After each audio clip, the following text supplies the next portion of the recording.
circuit, the Phillip Island circuit once again became a sea of emotion and adrenaline.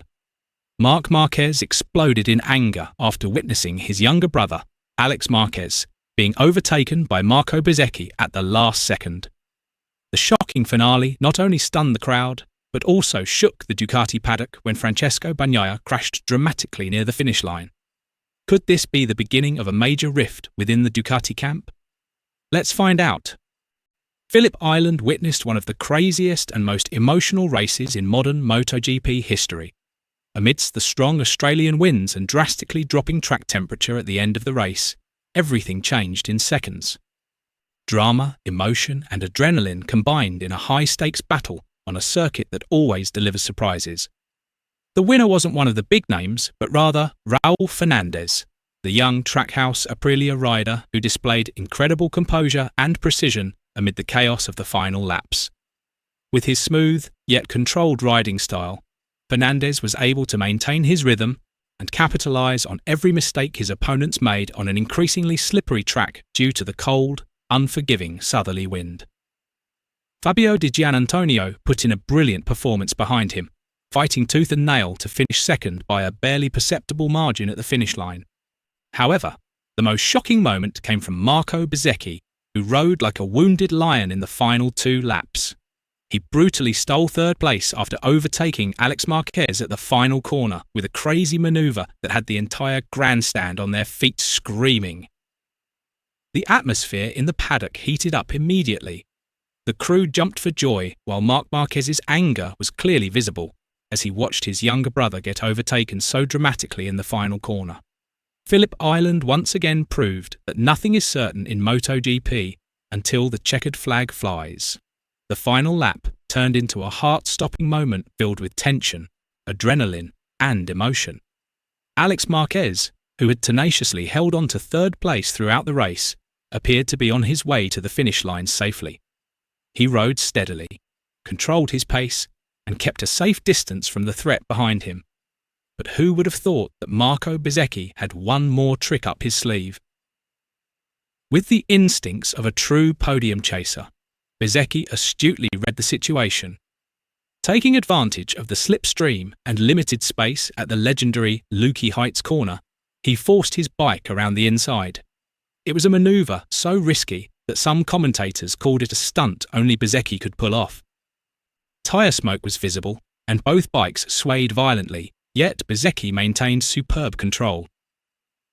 Álex Márquez nearly lost control. When the two crossed the finish line, the gap was just 0.032 seconds.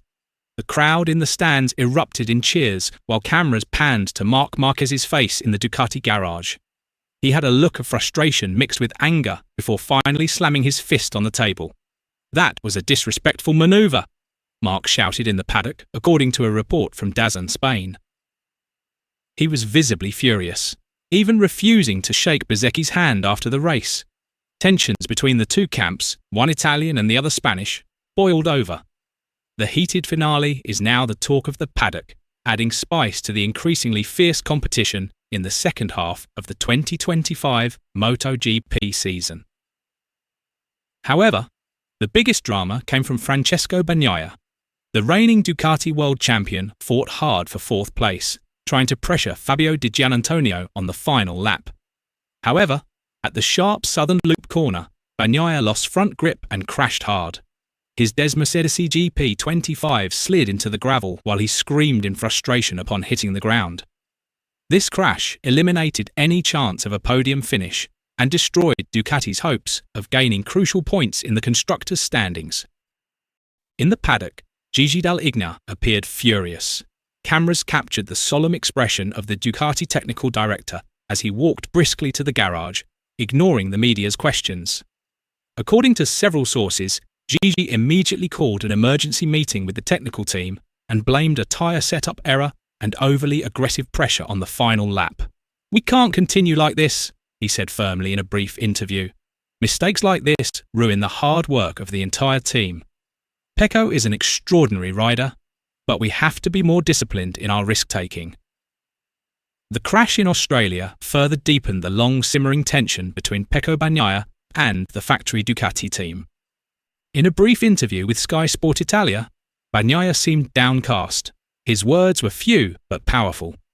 "I apologise to the team, but I don't regret trying. I had to fight for that position. If we don't dare, we won't win."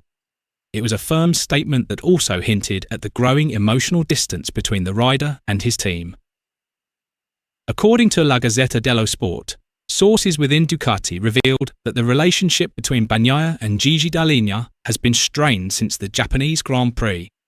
During that race, Bagnaia reportedly rejected recommendations from the technical department regarding electronic setup and tyre strategy. Initially, the tension was thought to be a simple disagreement between rider and engineer. However, following the fatal crash in Australia, the atmosphere has taken a more serious turn. Some team members mentioned that the atmosphere in the Ducati garage was tense throughout the Phillip Island weekend. Gigi Dall'Igna seemed frustrated, and Pecco appeared increasingly withdrawn. If this trend continues, Ducati risks losing its chance to defend its world championship and the mutual trust that has been the foundation of its strength. In a competitive championship like MotoGP, a breakdown in internal harmony could lead to an inevitable downfall. Amid all the drama, one figure continues to shine: Raúl Fernandez. His victory was a surprise and a symbol of a young rider's rise who had been doubted by many. He raced with great calculation, capitalising on every mistake his rivals made, and he maintained an incredibly steady rhythm until the finish line. "I learned from last season's mistakes," Fernandez said. "Today, I wasn't chasing anyone. I just tried to survive and wait for my chance."